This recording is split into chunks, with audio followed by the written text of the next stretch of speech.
Remember, there's some pretty important information here in the disclaimer. You might want to give the video a quick pause and read it. Oh, hey everybody, it's me, Sonic! Sonic the Hedgehog! Just here to remind you that if you haven't already, make sure to hit that like button. And for even more amazing customs, don't forget to subscribe to Wake Angel 2001! Because between you and me, they're way past cool!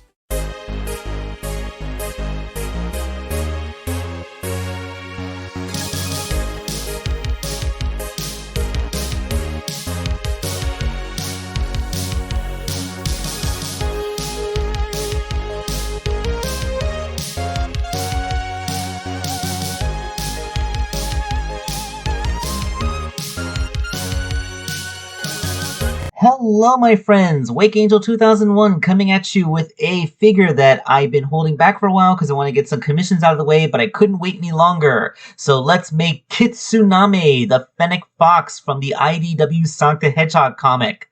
Yes, that's right, we're finally giving Surge her sidekick. Alright, so let's cover the backstory.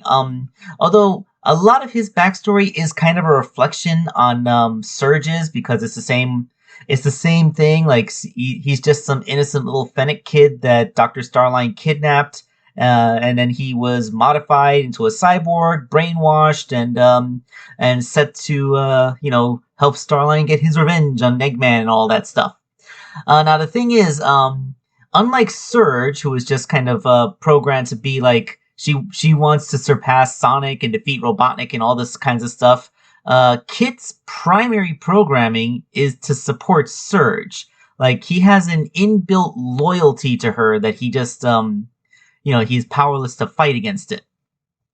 So, so yeah, we have a poor kid who's actually brainwashed to support someone who was actually quite abusive to him for some time. So, yeah, this poor little guy is full of trauma, but we're gonna get into that. Alright, so, yeah, like I said, he was hypnotized by Dr. Starline with the brainwashing to be turned into the perfect sidekick for Surge. But, of course, if you've read Imposter Syndrome, you know that the two of them kind of rebelled against him. Now, Surge, with her impulsiveness, just decided, let's kill this guy and then just go out and do all kinds of stuff. But Kit, who's kind of programmed to be the to temper her impulsiveness, suggested that they actually play along with Dr. Starline's plan up until they're in control of the egg base. Then they can betray them, because by that point, everybody that they hate will all be in one place. Sonic, Dr. Eggman, Starline, they'd all be there, and then they could take everybody out at once. So then issue 50 happened. The way that this went on, Surge wanted her to have her chance to fight Sonic on his own. So what she did was instruct Kit to distract Tails. So it would be Surge would get to fight Sonic one-on-one just like she wanted, and Kit would take on Tails. But the thing is, the battle between Kit and Tails was very different. I'm actually really impressed by how well they were able to contrast their fighting styles. Because despite everything, Kit didn't really want to participate in this. It's not really what he's for. He fights to support Surge, but he doesn't really like fighting for its own sake. Of course, he did introduce himself with quite a bit of menace, going into a very clinical description of exactly what it takes to drown a person before challenging Tails, which was a little bit chilling coming from someone who looks so small and innocent.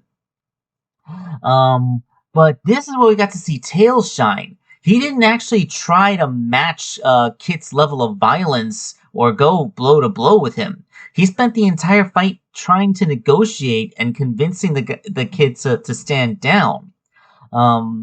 He even helped him realize that the reason that he really was fighting was just because he was trying to fulfill the ambitions of a person that he hated. So, like, why is he doing it? But even though he was able to temporarily talk Kit down, Kit couldn't break the programming. As soon as Tails suggested that they go find Sonic so that they can resolve the issue, Kit immediately started attacking again, because he could not interrupt Surge's battle. The only thing that was driving him was that he knew Surge wanted to destroy Sonic. That was her ambition, her choice, at least as far as she was able to make a choice, given how her memories had been reprogrammed. So Tails, ever the cerebral opponent, actually defeated Kit shortly after that by evading his attacks long enough for him to run out of water. Yeah, funnily enough, this hydrokinetic ability depends on having water around him. He can manipulate it, but he can't create it. So in his pack, which his pack is said to contain compressed water, which I feel like I should point out is mostly a physical impossibility because liquid like water is already, its molecules are already in physical contact with one another, so you can't really compress it like you can a gas. But you know, like Dr. Eggman once managed to alter the laws of physics inside of a tower to create his own little magical space to test badniks in. So I'm guessing Starline probably took some technology like that to give Kit a pack that can hold more water than is possible. Although, like Tails, even so, was able to figure out how much water it could hold, even with that such compression technology. Because, you know, as we established, Tails is almost as smart as Dr. Eggman is, if not smarter in certain aspects.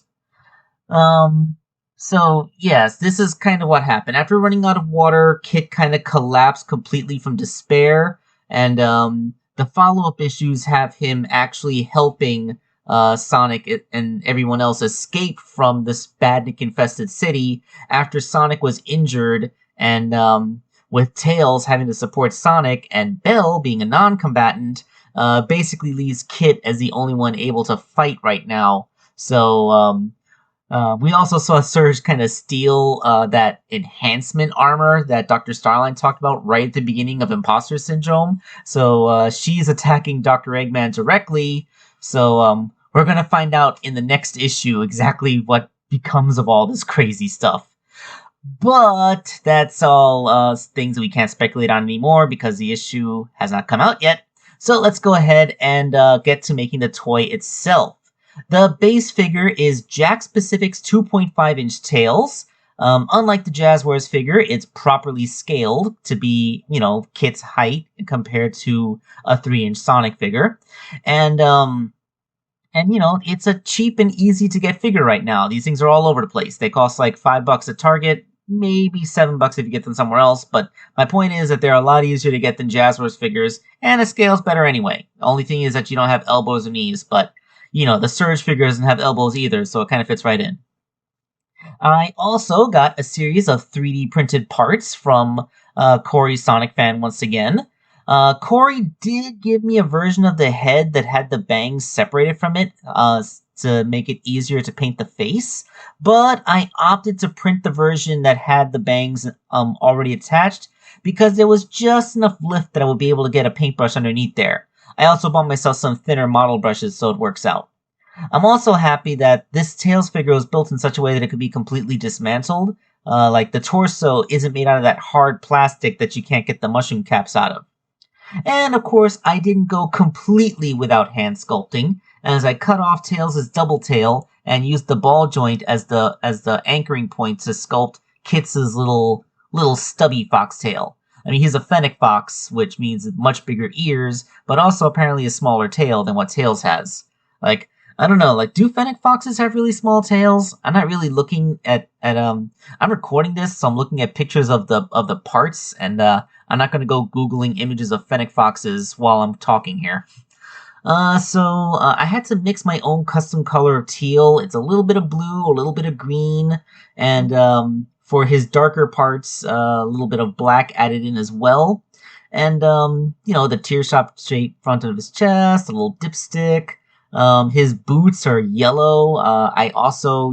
These new paintbrushes are so thin that I was able to actually get the panel lining on the side of his shoe. And Corey's model did have the decorations on the sole, so that water drop shape that's on the base of the sole. Yeah, that's part of the model. Way to go, Corey. You're pretty awesome. Of course, I decided to flex on my own modeling work. I went into Tinkercad to make the backpack myself because, I want to get into this. Now, this is the original model that I made, and after printing it out, I realized that it didn't fit. Yeah, like I had measured the size of it to fit on Kit's back, but I forgot to compensate the cut in for the tail, because like the tail was kind of pushing it up, and then the backpack was going up past his neck, so I wouldn't be able to get a head on there.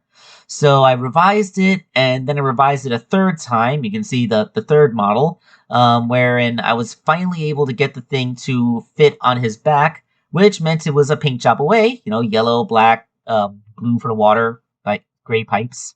And I used this long, skinny piece of craft foam that I cut out to make the shoulder straps. They go around the torso and are glued on in strategic places that they do not get in the way of the shoulder joints. So with that being said, that's the completed Kitsunami the Fennec figure. Yes, good old Kit the Hydro Fox. Yeah, like, now, King 3000 totally beat me to making a Kitsunami figure. His is really awesome, and it even has little detachable effects parts for the water tendrils, but his is also a larger figure. It's made in the Jakks Pacific scale, where you have more room to put that kind of thing in place. Like, this little Jazzwares figure, like, it's so small, like, couldn't really figure out a way to rig little water tendrils. I mean, there's probably a way to do it. I could probably, like, cover a piece of wire with some hot glue, but, like, it would have to be made really thin, and, I don't really like working with hot glue, because, that stuff is hot and messy. But yeah, other than that, we got us a perfect little Kitsunami figure who can stand side by side with Masurge the Tenric. So the pair is complete. We have the evil Sonic and Tails doppelgangers combined, and they are a team. I'm really interested in seeing how this goes at the end, because what's left for these characters in the future? Like, will Kit stay with Surge? Is Surge just going to keep on making insane attempts at revenge until she gets herself killed? Can they even be killed? Like, the modified metal virus that Dr. Starline infected them with makes them physically super resilient and grants them a healing factor.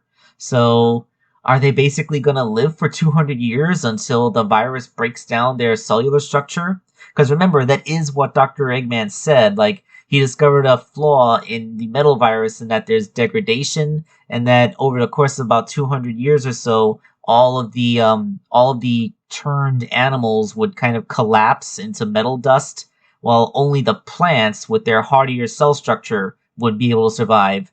That's why when Silver returned to his future, all he found were metallic plants. And it's a very good thing he did not decide to touch any of them. Otherwise, future screwed. Alright, now just talking about other stuff now. This is Wake Angel 2001 signing off.